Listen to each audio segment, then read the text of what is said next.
اعوذ باللہ من الشیطان الرجیم بسم اللہ الرحمن الرحیم الحمد للہ رب العالمین والصلاة والسلام علی سید الانبیاء والمرسلین سیدنا و مولانا بالقاسم محمد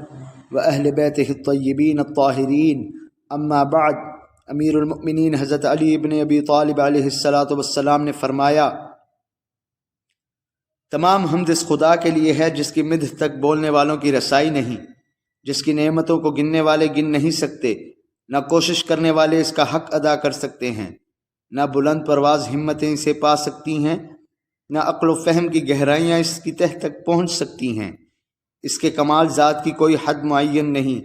نہ اس کے لیے توصیفی الفاظ ہیں، نہ اس کی ابتدا کے لیے کوئی وقت ہے جسے شمار میں لایا جا سکے، نہ اس کی کوئی مدت ہے جو کہیں پر ختم ہو جائے۔ دین کی ابتدا اس کی معرفت ہے، کمال معرفت اس کی تصدیق ہے، کمال تصدیق توحید ہے، کمال توحید تنزیہ و اخلاص ہے، اور کمال تنزیہ و اخلاص یہ ہے کہ اس سے صفتوں کی نفی کی جائے، کیونکہ ہر صفت شاہد ہے کہ وہ اپنے موصوف کی غیر ہے، اور ہر موصوف شاہد ہے کہ وہ صفت کے علاوہ کوئی چیز ہے۔ لہٰذا جس نے ذات الہی کے علاوہ صفات مانے، اس نے ذات کے ساتھ ایک دوسرا ساتھی مان لیا۔ جس نے اس کی ذات کا دوسرا ساتھی مانا، اس نے دوئی پیدا کی۔ جس نے دوئی پیدا کی، اس نے جز بنا ڈالا، اور جو اس کے لیے اجزاء کا قائل ہوا وہ اس سے بے خبر رہا۔ اسلام کیا ہے؟ اسلام ایک ایسا دین ہے جس کی اساس و بنیاد حق و صداقت پر قائم ہے۔ یہ علوم معرفت کا ایک ایسا سرچشمہ ہے جو عقل و دانش کے دریاؤں کو جولانی عطا کرتا ہے۔ ایک ایسا چراغ ہے جس سے متعدد چراغ روشن ہوتے ہیں۔ ایک ایسا منارہ نور ہے جو اللہ کی راہ کو روشن و منور کرتا ہے۔ یہ اصولوں اور عقائد کا ایک ایسا مجموعہ ہے جو حق و صداقت کے ہر متلاشی کو سکون اور اطمینان بخشتا ہے۔ اللہ نے اسلام ہی کو اپنی خوشنودی کا ذریعہ اور اپنی اطاعت و عبادت کا بلند ترین معیار قرار دیا۔ اسلام نے تمام مسلمانوں کو بلا تفریق اعلیٰ احکام، بلند اصولوں، محکم دلائل اور ناقابل تردید توفیق سے نوازا ہے۔ اب مسلمانوں کا فرض ہے کہ وہ اسلام کی شان و عظمت کو قائم رکھیں، اس پر خلوص دل سے عمل کریں، اس کے احکام کی صحیح طور پر تعمیل کریں اور اپنی زندگیوں میں اسے مناسب مقام دیں۔ اسلام انسان کو اطاعت، عبادت اور خدا شناسی کی دعوت دیتا ہے۔ اگر ذہن انسانی کسی معبود کے تصور سے خالی ہو تو نہ اطاعت کا سوال پیدا ہوتا ہے، نہ عبادت و ریاضت کا، اور نہ کسی آئین کی پابندی کا، کیونکہ جب کوئی منزل ہی سامنے نہ ہوگی تو منزل کی طرف بڑھنے کے کیا معنی، اور جب کوئی مقصد ہی پیش نظر نہ ہوگا تو اس کے لیے تگ و دو کرنے کا کیا مطلب۔ البتہ جب انسان کی عقل و فطرت اس کا رشتہ کسی مافوق الفطرت طاقت سے جوڑ دیتی ہے، اور اس کا ذوق پرستاری و جذبہ عبودیت اسے کسی معبود کے آگے جھکا دیتا ہے، تو وہ منمانی کرنے کے بجائے اپنی زندگی کو مختلف قسم کی پابندیوں کی زنجیروں میں جکڑا ہوا محسوس کرنے لگتا ہے۔ انہی پابندیوں کا نام دین ہے، جس کا آغاز خدا کی معرفت اور اس کا اعتراف ہے۔ پہلا درجہ یہ ہے کہ فطرت کے وجدانی احساس اور ضمیر کی رہنمائی سے یا اہل مذہب اور علماء کی زبان سے سن کر اس اندیکھی ہستی کا تصور ذہن میں پیدا ہو جائے جو خدا کہی جاتی ہے۔ یہ تصور در حقیقت فکر و نظر کی ذمہ داری اور تحصیل معرفت کا حکم عائد ہونے کا عقلاً پیش خیمہ ہے، لیکن تساہل پسند اور ماحول کے دباؤ میں اسیر ہستیاں اس تصور کے پیدا ہونے کے باوجود طلب کی زحمتیں گوارا نہیں کرتیں، اس لیے وہ تصور تصدیق کی شکل اختیار نہیں کرتا اور وہ معرفت سے محروم ہو جاتی ہیں، اور اس محرومی پر وہ مواخذہ کی مستحق ہوتی ہے۔ لیکن جو شخص اس تصور کی تحریک سے متاثر ہو کر قدم آگے بڑھاتا ہے اور اس پر غور و فکر ضروری سمجھتا ہے، اس کے لیے دوسری منزل فہم و ادراک کی ہوتی ہے۔ دوسرا درجہ ادراک و فہم کا یہ ہے کہ مخلوقات، مصنوعات اور کائنات کی نیز نگیوں سے خلاق عالم کا پتہ لگایا جائے، کیونکہ ہر نقش نقاش کے وجود پر اور ہر اثر مؤثر کی کار فرمائی پر ایک ٹھوس اور ایک بے لچک دلیل ہے۔ چنانچہ انسان جب اپنے گرد و پیش کا جائزہ لیتا ہے تو اسے کوئی ایسی چیز دکھائی نہیں دیتی جو کسی صانع کی کار فرمائی کے بغیر عالم وجود میں آ گئی ہو۔ یہاں تک کہ کوئی نقش قدم بغیر راہ رو کے اور کوئی عمارت بغیر معمار کے کھڑی ہوتے نہیں دیکھتا، تو وہ کیوں کر یہ باور کر سکتا ہے کہ یہ نیل گوں آسماں اور اس کی پہنائیوں میں آفتاب و ماہتاب کی تجلیاں اور یہ زمین اور اس کی وسعتوں میں سبزہ و گل کی رعنائیاں بغیر کسی سانے کی صنعت ترازی کے موجود ہو گئی ہوں؟ لہٰذا موجودات عالم اور نظم کائنات کو دیکھنے کے بعد کوئی انسان اس نتیجے تک پہنچنے سے اپنے دل و دماغ کو نہیں روک سکتا کہ اس جہان رنگ و بو کا کوئی بنانے اور سنوارنے والا ہے۔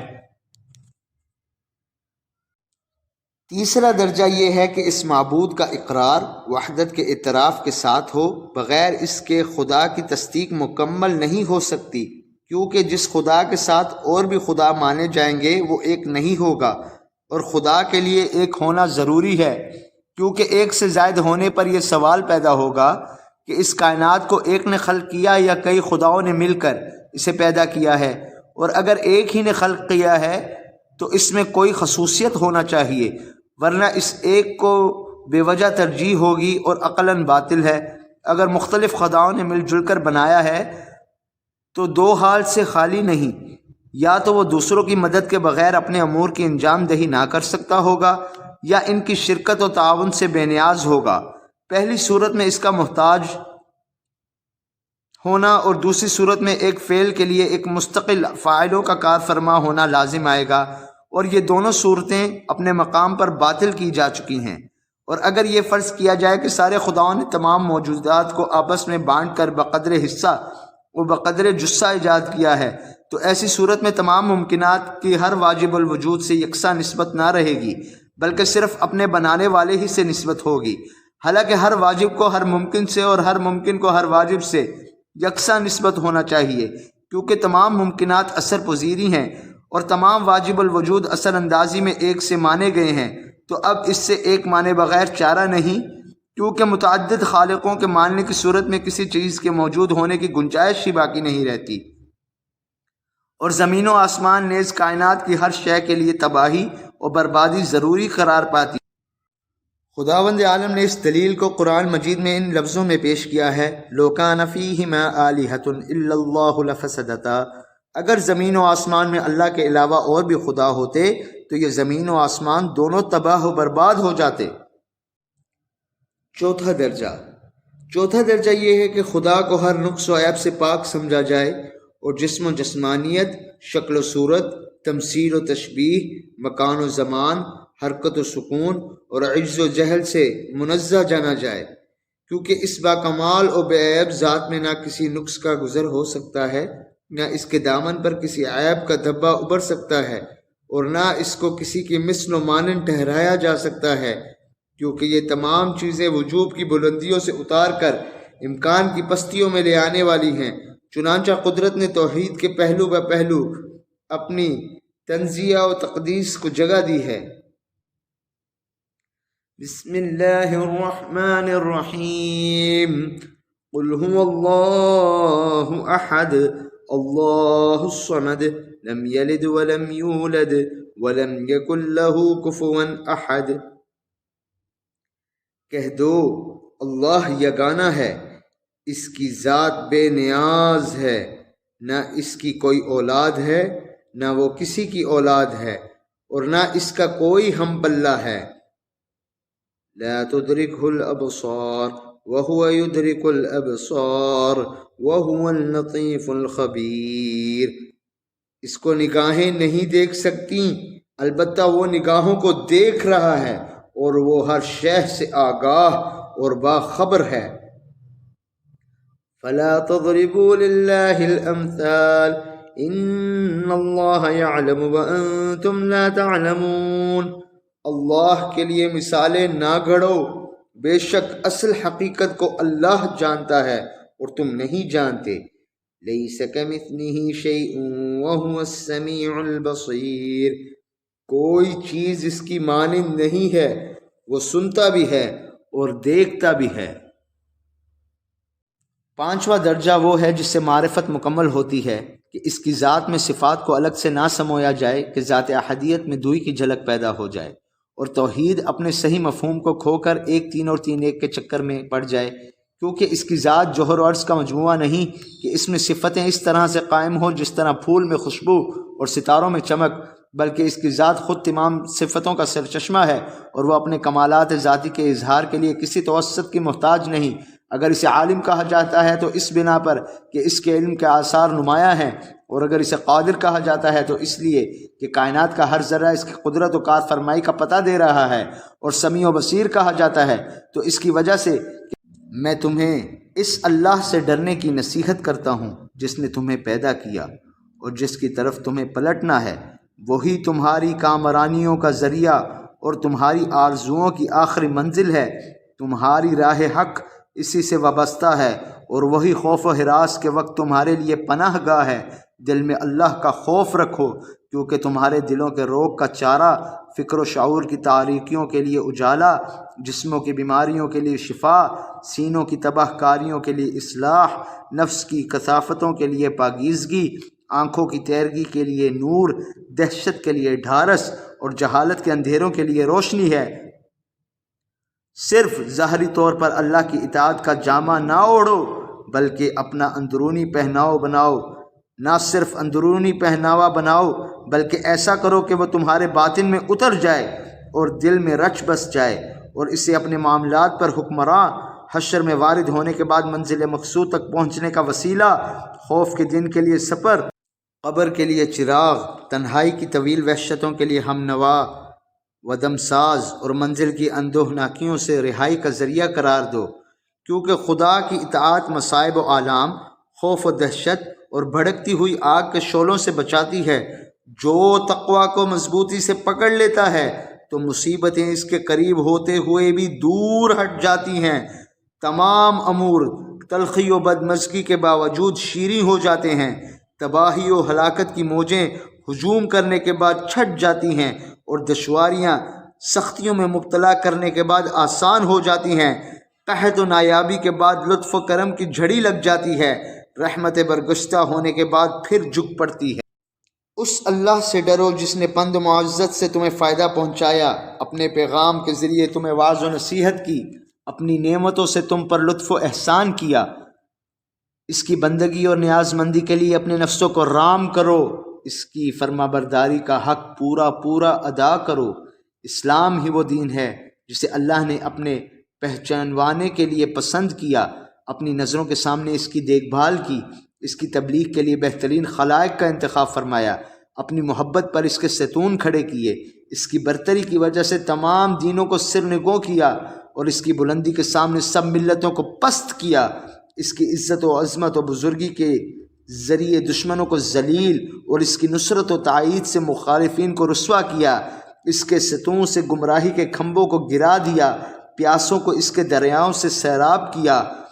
اور پانی الچنے والوں کے ذریعے حوضوں کو بھر دیا، پھر اسے اس طرح مضبوط کیا کہ اس کے بندنوں کے لیے شکست و ریخت نہیں، نہ اس کے حلقوں کی کڑیاں ایک دوسرے سے الگ ہو سکتی ہیں، نہ اس کی بنیاد گر سکتی ہے، نہ اس کے ستون اپنی جگہ چھوڑ سکتے ہیں، نہ اس کا درخت اکھڑ سکتا ہے، نہ اس کی مدت ختم ہو سکتی ہے، نہ اس کے قوانین محو ہو سکتے ہیں، نہ اس کے سفید دامن پر سیاہی کا دھبا ابھر سکتا ہے، نہ اس کی استقامت میں پیچ و خم پیدا ہو سکتا ہے، نہ اس کی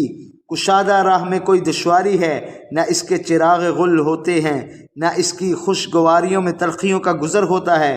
اسلام ایسے ستونوں پر حاوی ہے جس کے پائے اللہ نے حق کی سرزمین پر قائم کیے ہیں، اور ان کی اساس و بنیاد کو استحکام بخشا ہے۔ اللہ نے اسلام میں اپنی انتہائی رضامندی، بلند ترین ارکان، اپنی اطاعت کی اونچی سطح کو قرار دیا ہے، چنانچہ اللہ کے نزدیک اس کے ستون مستحکم، اس کی عمارت سر بلند، اس کی دلیلیں روشن، اس کی ضیائیاں نور پاش، اور اس کی سلطنت غالب ہے۔ جس کی بیخ کنی دشوار ہے، اس کی عزت و وقار کو باقی رکھو، اس کے احکام کی پیروی کرو، اس کے حقوق ادا کرو، اور اس کے ہر حکم کو اس کی جگہ پر قائم رکھو۔ نہج البلاغہ خطبہ نمبر 196۔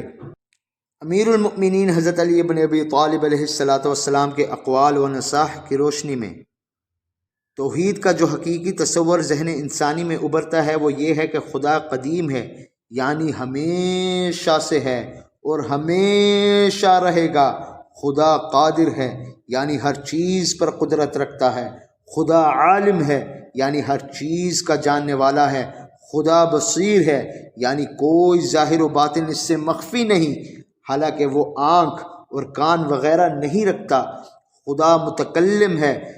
جس چیز میں چاہے قوت گویائی پیدا کر دے،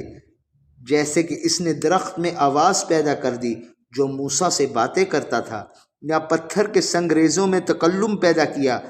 جو رسول اللہ صلی اللہ علیہ وآلہ وسلم کی رسالت کی گواہی دینے لگے۔ خدا صادق ہے یعنی اس کا کلام سچا اور درست ہے۔ خدا لا شریک ہے، وہ اپنی ذات میں کسی کو شریک نہیں کرتا۔